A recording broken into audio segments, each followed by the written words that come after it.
All right, so now it's time to run payroll. This is when you're going to be using a payroll processor like QuickBooks or Gusto. We at P4Psoftware.com do not actually process payment to the employees' bank accounts and actually run payroll, but we give you all the data to be able to do that. And so on reports over here on the left-hand side, you can select your start and end date. You can also, because right now I have as a custom report. If you want to, you can go to your settings, the organization settings, and it's going to ask for your pay period type.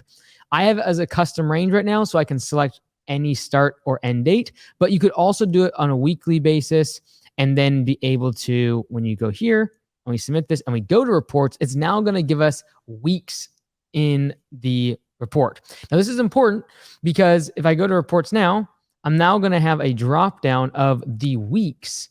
So this is really important because when it comes to P4P, you are not giving someone the higher of their daily P4P versus their daily base pay. You're not giving them the higher of those each day. You're giving them the higher of those two for the whole pay period.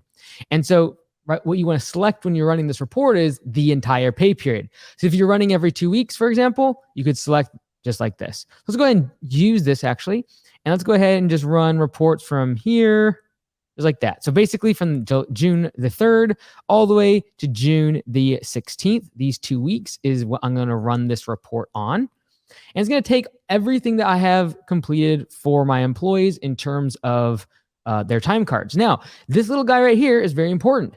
This warned you that your payrolls do not match your time cards. This is almost always happens when someone makes a modification to a time card, but then doesn't click generate payrolls from the time cards tab. So remember, once you've put all the information onto a time card, you need to click generate payrolls because once it generates the payrolls, that's when it locks in the actual numbers for the reports. All right. So if you ever see this little warning, you'll want to go back to that time card and make sure that everything was correctly fixed. Now, if you want to export your data to an Excel spreadsheet or be able to use Zapier to be able to do any sort of other integrations with other software, you could absolutely do that using the export data button right here. Now, again, I have selected my 2-week pay period. It tells me the number of hours worked for all my employees in this pay period. There was no overtime. It also tells me how much I'm paying out in my payroll bonus, which is payroll bonus is anything above base pay. Because remember, I am looking at my base pay plus overtime, and then I'm looking at my P4P.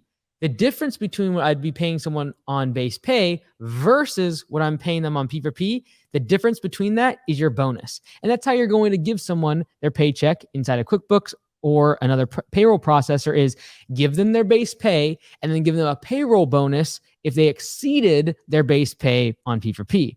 So for example, if I do this drop down here of Will, he only worked 4 hours. This is just for the sake of this example. In this case, he was earning $18 per hour on base pay. That's why he has $72 as base. But he earned $143 on total P4P. So the bottom line is you don't need this number right here. In most payroll processors, you're going to need to have a bonus. So what we've done is so you can run payroll every single time very easily, just grab the base pay plus overtime and then give them a payroll bonus. Now, if there was 2 weeks, for example, this person did not. These specific employees only worked on 1 week. But if there was a second week, you might actually have a time when payroll bonus is positive on one, negative on another one, and then the payroll bonus is there's no payroll bonus. Because remember, even though in 1 week they might get P4P, if they don't get it for the whole pay period, it might actually wash itself out if they're not consistently above base pay. So all you'll need to do is select your report, assuming you have done a good job of every single day getting your time card and generating your payrolls, sending out your reports. You're then now going to be able to very easily select the dates of your payroll, your pay period, I should say.